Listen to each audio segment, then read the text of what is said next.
Greater Visakhapatnam నుంచి వచ్చిన కార్పొరేటర్లకు, పార్వతీపురం కౌన్సిలర్లకు, కోనసీమ జిల్లా రామచంద్రాపురం నుంచి వచ్చిన కౌన్సిలర్లకు, సత్యసాయి జిల్లా రామగిరి మండలం నుంచి వచ్చిన ఎంపీటీసీలకు, అదేవిధంగా పాలకొల్లు నియోజకవర్గం యలమంచి మండలం నుంచి వచ్చిన ఎంపీటీసీలందరినీ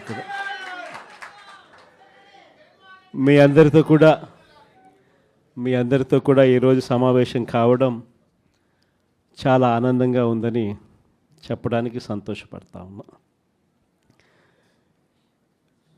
ఎటువంటి పరిస్థితుల మధ్య ఈరోజు మన రాష్ట్రంలో మనందరం ఈరోజు ప్రయాణం చేస్తూ ఉన్నాము అన్న సంగతి నాకన్నా బెటర్గా కూడా మీకే బాగా తెలుసు. ఎందుకనంటే ఈరోజు ఒక రాక్షస యుగంలో ఉన్నాం. నేను మొన్న ఎవరో నా దగ్గరికి వస్తూ ఉన్నప్పుడు కూడా నేను ఏదో అంటూ ఉంటే, కలియుగంలో రాజకీయాలు చేయాలి అని అంటే ఈ యుగం చంద్రబాబు యుగంలో రాజకీయాలు చేయాలి అని అంటే ఈ రాజకీయాలు చేసేటప్పుడు కేసులు వేస్తారు అన్న భయం లేనప్పుడే రాజకీయాలు చేయగలుగుతాం. జైళ్ళకు పంపినా కానీ పర్వాలేదు చంద్రబాబు నిన్ను ఎదుర్కొంటామనే ధైర్యం ఉంటేనే రాజకీయాలు చేయగలుగుతాం. అలా ఉండగలిగిన తెగువ ఎవరికైనా ఉంటేనే రాజకీయాల్లో ఉండగలగాలి, చేయగలగాలి అనేది మాత్రమే ఈ కలియుగంలో మనం నేర్చుకుంటా ఉన్న పాఠం అని చెప్పి చెప్తా ఉంటాం. ఈరోజు నిజంగానే రాజకీయాలు అలానే తయారయ్యాయి. చంద్రబాబు నాయుడు ఈరోజు చేస్తూ ఉన్న రాజకీయంలో కనీసం 1% కూడా మనం ఆ రోజుల్లో ఎప్పుడు చేయలే. ఆ రోజుల్లో మనం ఏ ఒక్కరికి కూడా ఇబ్బంది జరగకూడదు అనే ఆలోచనలు చేశాం. ఇన్ఫ్యాక్ట్ నాకు బాగా గుర్తుంది, తాడిపత్రి మున్సిపల్ ఎలక్షన్లు జరుగుతూ ఉన్నాయి. మనం రాష్ట్ర వ్యాప్తంగా మున్సిపాలిటీలన్నీ మనం స్వీప్ చేస్తాం. రాష్ట్ర వ్యాప్తంగా జెడ్పీటీసీలు స్వీప్ చేసినాం, ఎంపీటీసీలు స్వీప్ చేసినాం, సర్పంచ్ స్థానాలు స్వీప్ చేసినాం. మున్సిపల్ ఎలక్షన్లలో కూడా మనం ఓడిపోయింది బహుశా రాష్ట్ర వ్యాప్తంగా ఒక 2 మున్సిపాలిటీలు మనం ఓడిపోయినాం. అందులో తాడిపత్రి ఒకటి. వాళ్ళకు 18, మనకు 16. కేవలం వాళ్ళకు తేడా 2. మన ఎమ్మెల్యే వండుకొని అన్న 2 అయినా తేడా ఎత్తేద్దామన్నాడు. ఆ రోజు నాకు బాగా గుర్తుంది. అదే నేను ఒప్పుకోలా.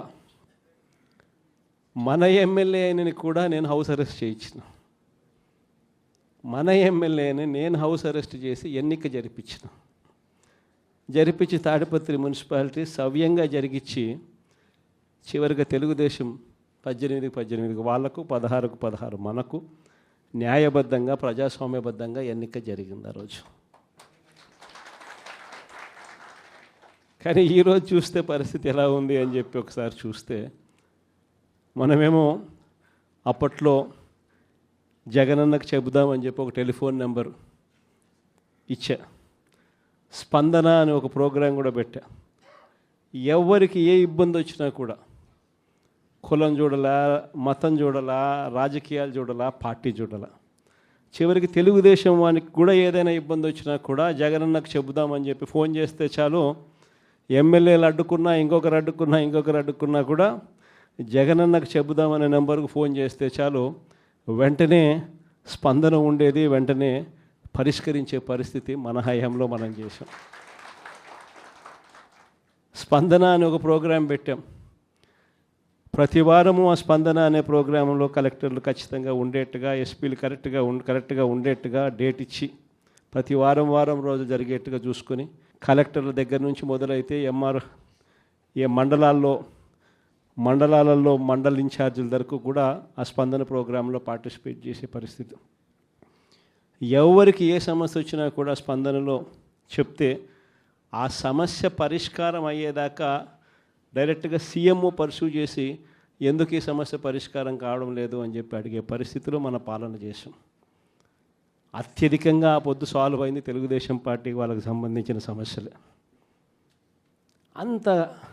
అంతగా మనం కులం చూడకుండా, మతం చూడకుండా, రాజకీయాలు చూడకుండా, మనకు ఓటు వేశారా లేదా అన్నది కూడా చూడకుండా ఆ రోజుల్లో మనం పరిపాలన అందిస్తే ఈరోజు చూస్తే ఎలాంటి పరిస్థితులు ఉన్నాయి అని అంటే ప్రజాస్వామ్యాన్ని పట్టపగలే కూనీ చేస్తూ ఉన్నా కూడా ఈరోజు ఎవరు మాట్లాడలేని పరిస్థితిలో ఈరోజు పాలన సాగుతూ ఉంది. ఇలాంటి పరిస్థితుల్లో ఈరోజు మనం రాజకీయాలు చేస్తూ ఉన్నాం. ఈరోజు మొన్ననే చూసాం తిరువూరు ఎన్నిక, ఇప్పుడు కూడా జరుగుతూ ఉంది. ఇన్ఫ్యాక్ట్ తిరువూరు ఎన్నిక చూస్తే ఆశ్చర్యం కలిగించే నెంబర్స్. ఎందుకు ఎన్నికలు చేస్తూ ఉన్నారో కూడా ఎవరికి అర్థం కాదు. అక్కడ తిరువూరు పరిస్థితి ఏమిటి అని అంటే 17 వైఎస్ఆర్సీపీ గెలిస్తే 20లో 3 టీడీపీ. మా తెలుగుదేశం పార్టీ ఎక్కడ గెలుస్తుంది, ఎందుకు గెలుస్తుంది, అసలు పోటీ ఎందుకు పెడతా ఉన్నారు? అయినా దాన్ని కూడా లాగేసుకోవాలి అని చెప్పి తాపత్రయంతో బలవంతం చేసి ప్రలోభాలు పెట్టి 17 మందిలో నుంచి ఒక 5 మందిని లాక్కొని చివరికి వైసీపీ 12, తెలుగుదేశం పార్టీ 8కి వచ్చినారు. అక్కడ కూడా ఎన్నిక కూడా ఇప్పటికీ మెజారిటీ మనమే కాబట్టి ఎన్నిక ఎప్పుడైనా మనమే గెలవాలి. ఆ ఎన్నిక కూడా జరగకోకుండా ఏకంగా పోలీసుల ఆధ్వర్యంలో ఎన్నిక ఆపుతూ ఉన్నారు. మన వాళ్ళందరినీ హౌస్ అరెస్టు, వాళ్ళందరినీ రోడ్ల మీదకి తీసుకొచ్చి నిలబెట్టినారు. ఈరోజు హౌస్ మోషన్, కోర్టులో హౌస్ మోషన్ ఈరోజు మనం మూవ్ చేసి ఈరోజు ఆ ఎన్నికకి సంబంధించి ప్రొటెక్షన్ ఇచ్చి పోలీసు వాళ్ళని తీసుకొని పోయి ఎన్నిక జరిపించమని చెప్పి కోర్టులు చెప్తే ఆ ఎన్నిక జరుగుతుందో జరగదో కూడా ఇంకా తెలియదు. నరసరావుపేట 17 వైసీపీని గెలిచింది. ఈరోజు వైసీపీ 13, తెలుగుదేశం పార్టీ ఈరోజు 3, ఒకరు చనిపోయినారు. సో ముగ్గురే ఉన్నప్పుడు, ఇప్పటికీ మనకి మెజారిటీ ఉన్నప్పుడు తెలుగుదేశం పార్టీ ఏ రకంగా గెలుస్తుంది? కానీ కోరం లేకపోయినా కూడా మేమే గెలిచేసినాము అని చెప్పి డిక్లేర్ చేసుకున్నారు.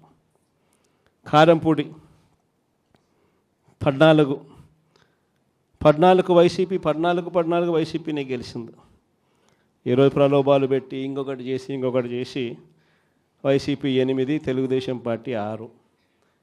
అయినా కూడా మనకే మెజారిటీ ఉంది. అయినా కూడా అక్కడ కూడా కోరం లేకపోయినా కూడా మేమే గెలిచాము అని చెప్పి డిక్లేర్ చేసుకున్న పరిస్థితి. అంతెందుకు కుప్పం మున్సిపాలిటీ దగ్గర నుంచి మొన్న జరిగిన రామకుప్పం ఉప ఎన్నిక దాకా కూడా ఎక్కడ చూసుకున్నా కూడా ఇదే పరిస్థితి. ఈరోజు ఇక్కడే ఉన్నారు. ఎందుకు ఇదే రామగిరి నియోజకవర్గంలో, ఇదే రామగిరి మండలం చూస్తే ప్రకాష్ కాన్స్టిట్యున్సీ, ఇక్కడ వైసీపీకి సంబంధించి 10 మందిలో వైసీపీ 9 గెలిచింది. తెలుగుదేశం పార్టీ గెలిచింది కేవలం 1. మరి అలాంటప్పుడు ఎన్నికెందుకు జరపాలా? ప్రజాస్వామ్యంలో ఒక పార్టీ టికెట్ మీద, ఒక పార్టీ బీఫామ్ మీద, ఒక పార్టీ గుర్తు మీద గెలిచినప్పుడు ముఖ్యమంత్రిగా ఉన్న మనమే దాన్ని కాపాడలేని పరిస్థితిలో మనమే పరిపాలన చేస్తూ ఉన్నప్పుడు, మనమే ప్రజాస్వామ్యాన్ని దగ్గరుండి పోలీసులను పెట్టి మరీ కూనీ చేయించమని చెప్పి మనమే ప్రోద్బలం చేస్తూ మళ్ళీ రాజకీయాలు చేస్తూ ఉన్నప్పుడు ఎందుకు ఈ రాజకీయాలు చేస్తూ ఉన్నాం? ఈరోజు ఇదే రామగిరిలో ఇప్పటికీ కూడా 6 మంది మనము, 9 మందిలో 3 వాళ్ళు లాక్కున్నారు. అయినా ఇంకా 6 మంది మనమే మెజారిటీ. ఎన్నిక పెడితే మనమే గెలుస్తాం. కానీ ఎన్నిక పోస్ట్పోన్ చేస్తూ ఉన్నారు. చివరికి కోరం లేదని చెప్పి అది కూడా వాళ్ళ ఖాతాల్లో వేసుకుంటారు. ఇది జరుగుతూ ఉంది. పాలకొల్లు కూడా ఇక్కడికి వచ్చినారు కూడా బలవంతం చేస్తే 18 మందిలో వైసీపీ 14, టీడీపీ 4 గెలిచింది.